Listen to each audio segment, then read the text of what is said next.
toe tapping and taking the ball to himself. That's all teachable, right? You know what? There are a few of those drills. No. No. Great job by the young man, but more importantly, great job by our football team putting a lot of trust into him and executing our offensive line, protecting at the line of scrimmage to give us a chance to get those balls off, and quarterback delivering a great ball, giving us an opportunity. Sometimes you don't realize how important it is for all the other people to do their job in order for success to happen on the football field. So just want to say kudos to our football team. Just how rare are some of those innate traits that he has to do all those things with the ball when it's in the air and some of that stuff? It's rare that we had the opportunity to play Vanderbilt this week. So I'm going to need our guys to play in a way that is going to give us the opportunity to be successful this week against Vanderbilt, because they could care less about the performance against any other team. They're worried about this week and this team that they're going to play. So I need our guys to be worried about the team that we're about to compete against this upcoming week. We saw the dueling eye blacks. It was kind of funny between Ryan and Jeremy. Is that two different personalities on the team, or are they kind of similar? I mean, they're best of friends and competitors with one another, each other, and everything that they do. They have to recognize, what we have at stake in front of us against Vanderbilt. And when we go out there, they need to be competing against each other during this game to be at their best, because their best is going to be needed. Okay, just so we're clear, the performance that we had at other times, it was good at times, but it was extremely bad at times as well. So we got a lot of stuff that we got to clean up and make sure that we're making better for this team that we're going to be going on the road to face this week. What are some of the things you want to see cleaned up for this Vanderbilt game? There's no doubt about it. We got to do a good job of taking care of the football as a football team.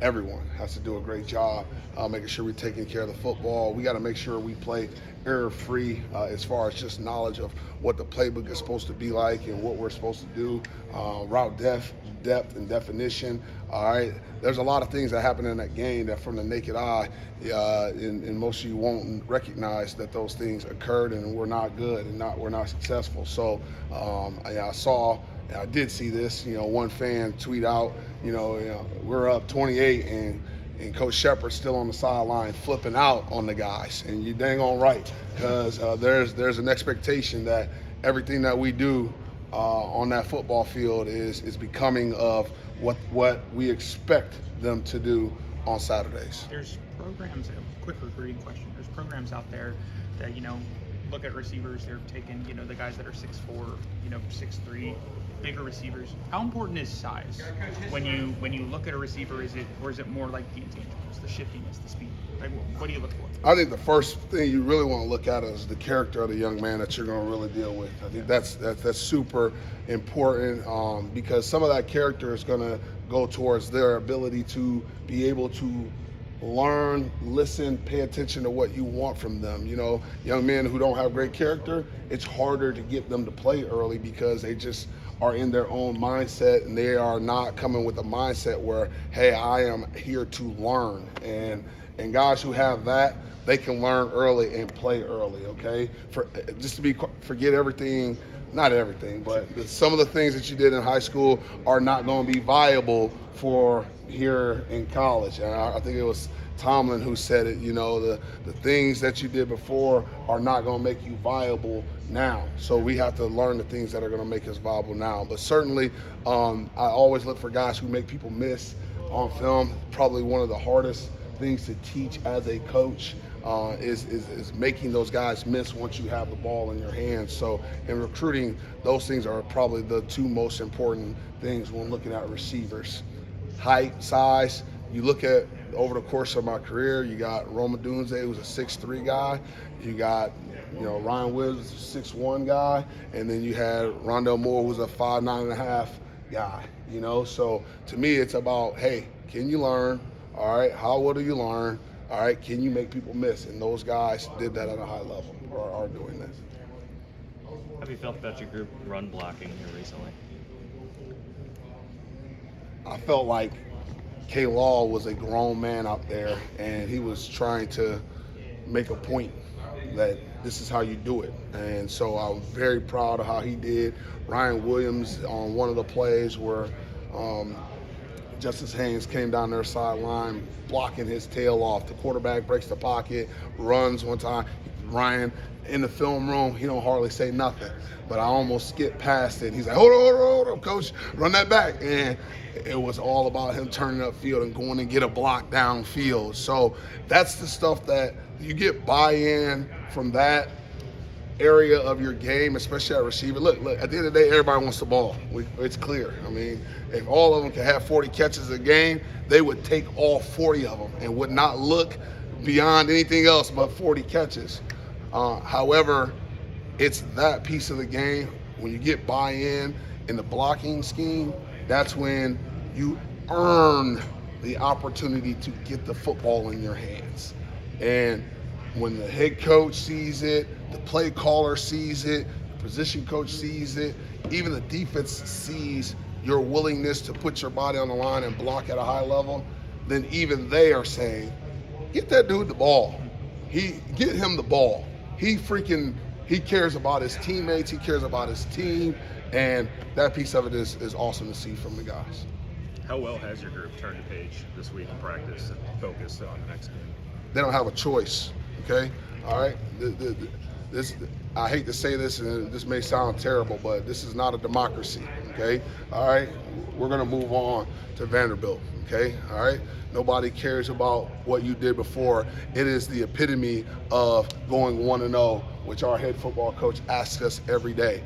Hey, go 1-0. So there's no democracy about going 1-0. That's what we're going to do, go 1-0 and worry about the next opponent. How has Ryan handled that specifically? Absolutely. He's done a great job. I hate to say this. I mean this by no means in a negative way. Y'all make it a lot harder just because, you're asking questions about those things and from the past that, again, yeah, it's a 24-hour rule. And hopefully one day y'all learn that. It's a 24-hour rule, and then our guys got to move on. Okay, so if you don't get them in those first 24 hours, they shouldn't be talking about it. Let's move on. Yeah. Sorry. Yeah. Go ahead. No. Is he a kid who's on social media after Sunday, or does he shut it down, or how does he handle that? He's on social media for sure. I mean, I think some of the things that now in this day and age with NIL and things of that nature, he's going to have to, be able to respond and do certain things on social media in order for him to continue to do his obligations associated with NIL and things of that nature, okay? But, I got to tell these guys at the end of the day, this next week, as much as they may praise you, okay, this next week they can really tell you how bad you are if you don't perform at a high level in this next game. Coach, we saw Julio Jones walking in with the team. Love that guy. What's he is it like awesome.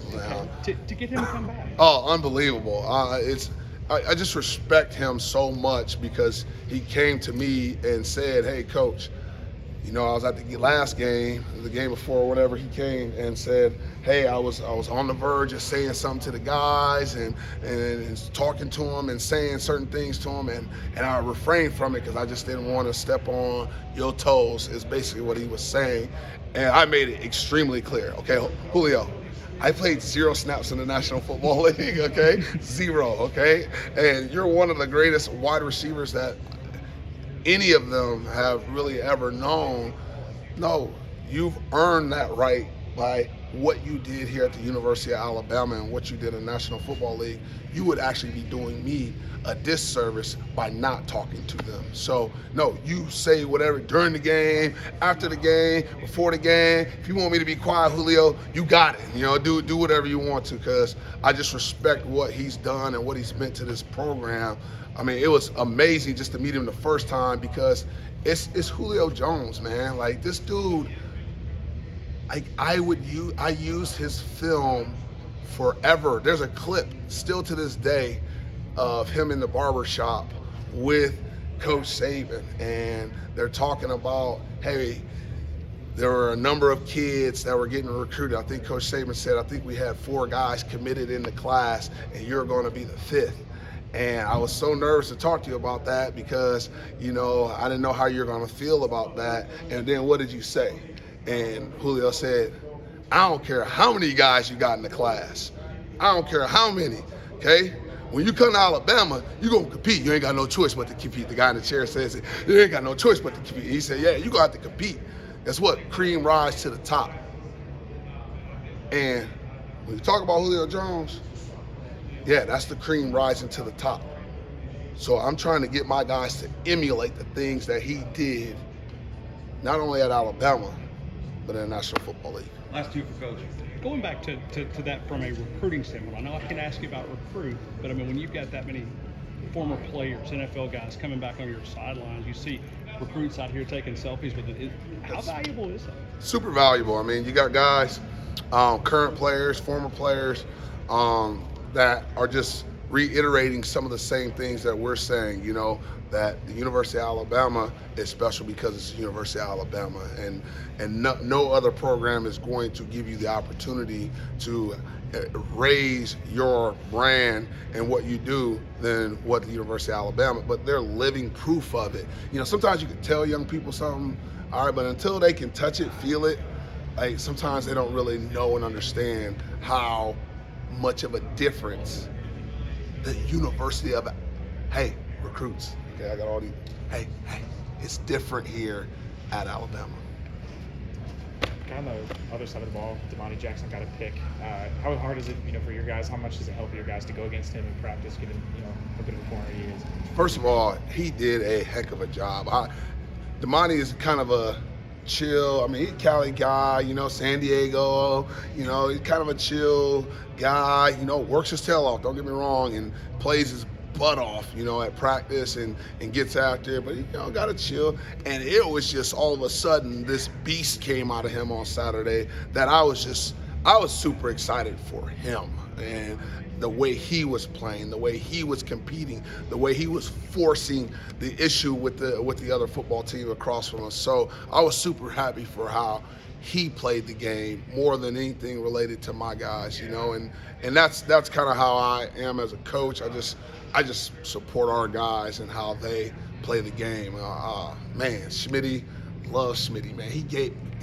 That kid gave his all on Saturday. Through pain, and these guys, and they compete every day in practice. So they're making us better, we're making them better. And that's why, recruits, you come to the University of Alabama, because you're going to compete against the best every day. How can you get better every day competing against somebody who you know is inferior to you? You're not going to give your best, you're not going to do your best, you're not going to be at your best, period. Okay? And when you get to that National Football League, they're going to expect you to be at your best. So recruits, come to Alabama to compete with the best. Thanks, y'all. Appreciate it.